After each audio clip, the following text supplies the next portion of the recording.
Ribuan kendaraan roda 2 dan roda 4 melintas akses jalan lintas tengah Sumatera yang hancur dan berlobang yang tersebar di Desa Sugiwaras dan Desa Brugge, Kecamatan Babatoman, Kabupaten Musi Banyuasin, Sumatera Selatan. Tidak sedikit kendaraan terjebak macet di jalan yang hancur dengan kondisi jalan yang berlobang digenangi air, memicu rawan terjadinya kecelakaan dan menimbulkan kendaraan terjebak macet panjang. Gubernur Sumatera Selatan Herman Deru didampingi Bupati Musi Banyuasin Muhammad Toha turun langsung ke titik jalan yang hancur, tepatnya di Desa Sugiwaras dan Desa Brugge, Kecamatan Babatoman, Kabupaten Musi Banyuasin, Sumatera Selatan. Herman Deru menyatakan pemerintah pusat melalui Kementerian Pekerjaan Umum telah menganggarkan untuk perbaikan jalan nasional penghubung kabupaten lain berkisar 170 miliar rupiah serta pemeliharaan selama 3 tahun. Peninjauan Gubernur Sumsel Herman Deru pada akhir bulan Desember 2025 dan menegaskan perbaikan jalan nasional ini setelah penerbitan surat perintah kerja, pekerjaan bisa segera dimulai perbaikan pada awal tahun 2026.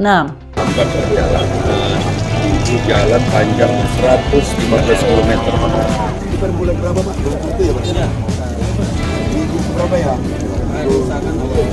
Awal tahun 2026 ini dikatakan kali ini perwakilan dari kontraktornya bahwa benar ini tender ya Pak? Ya. Nilainya 100 ribuan ya. Warga meminta agar pemerintah segera memperbaiki kerusakan jalan lintas tengah Sumatera karena kerusakan jalan sangat dikeluhkan dan mengganggu aktivitas pengguna jalan.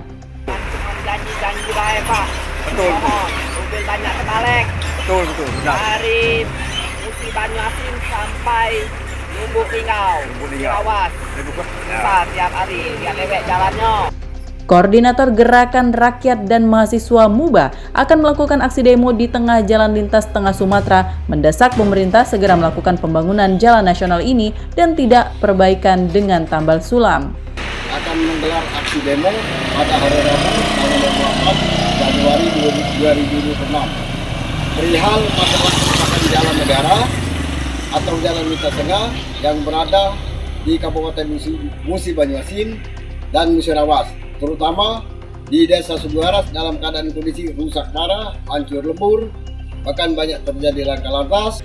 Sementara pihak kecamatan, TNI, Polri dibantu masyarakat sekitar menutupi lubang di bagian badan jalan dengan ditimbun batu pecah supaya bisa dilintasi kendaraan. Dari Musi Banyuasin, Sumatera Selatan, Edi Lestari, iNews melaporkan.